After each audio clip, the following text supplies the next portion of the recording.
Selamat pagi, selamat siang, selamat malam adik-adik mahasiswa.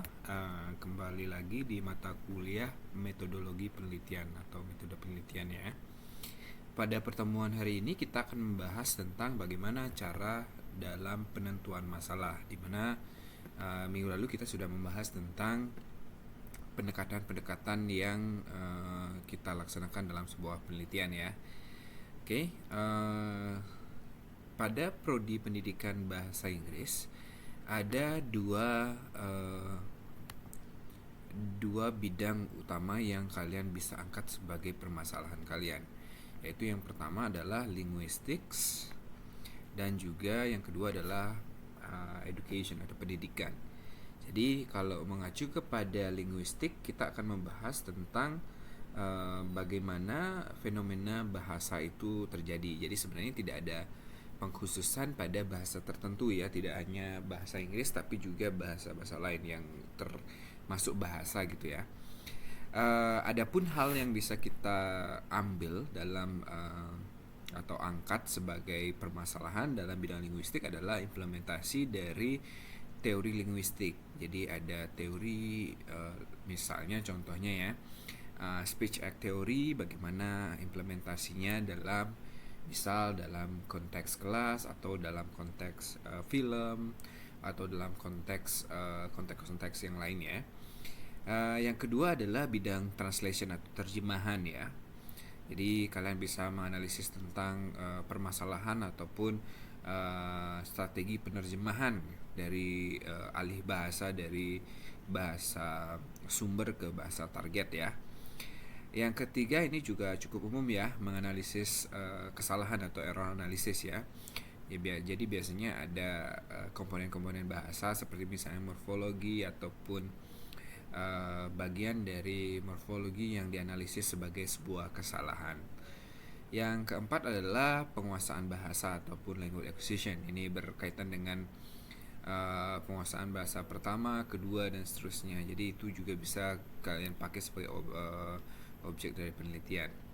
Yang terakhir adalah permasalahan bahasa. Jadi misalnya ada speech delay, itu bisa juga kalian teliti sebagai sebuah topik ataupun permasalahan yang bisa kalian angkat sebagai skripsi kalian ya.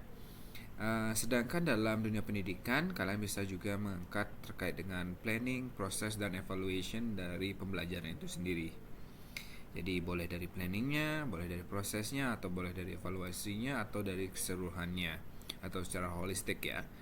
Selanjutnya kalian bisa juga menganalisis tentang classroom management yang sangat-sangat luas ya di sini ya.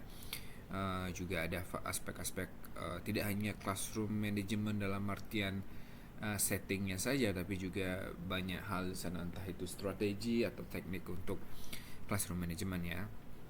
Selanjutnya kita punya approach, technique, strategy, and method. Nah ini yang sering sekali orang teliti ya, entah itu dilihat pengaruhnya atau analisis penerapannya ataupun pengembangan sebuah approach, teknik atau strategi ya.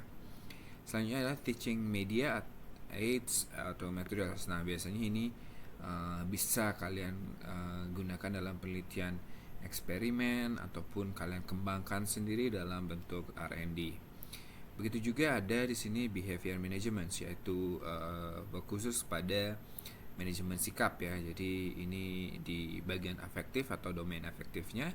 Dan sekarang yang saya mungkin bisa sarankan ke kalian, karena di kurikulum Merdeka sekarang sedang menerapkan atau fokus pada pencegahan 3 dosa pendidikan, yaitu intoleransi, kekerasan, pencegahan terhadap kekerasan seksual, dan juga lagi satu itu adalah toleransi, pencegahan, dan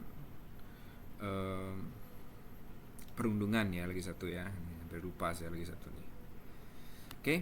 Nah ini contoh dari sebuah research problem ya. Jadi masalahnya adalah misalnya ini ya, salah satu contoh permasalahannya adalah pada student achievement. Jadi dari student achievement 15 dari 20 siswa tidak lewat atau tidak berhasil lulus di tes bahasa Inggris dengan skor rata-rata adalah 65 ya.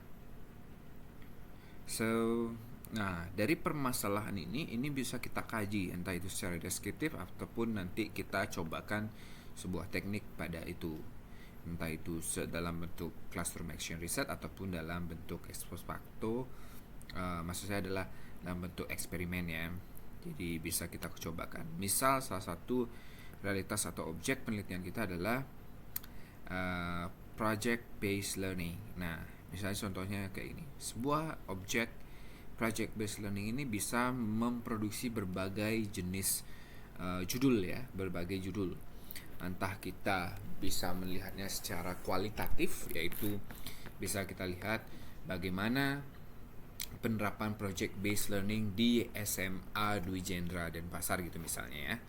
Jadi itu misalnya adalah sebuah analisis mendalam atau deskriptif analisis mungkin, ataupun kalian bisa menjelaskan dengan case study terkait dengan project based learning yang ada di satuan pendidikan tersebut. Ataupun kalian bisa juga menganalisis atau membuat penelitian classroom action research atau PTK dengan menerapkan project based learning terhadap sebuah permasalahan, entah itu kalau di bahasa Inggris kan ada 5 sebenarnya ya, yang ada 4 skill utama dan juga ada satu skill tambahan, yaitu biasanya di grammar ataupun fokusnya di struktur kebahasaannya ya.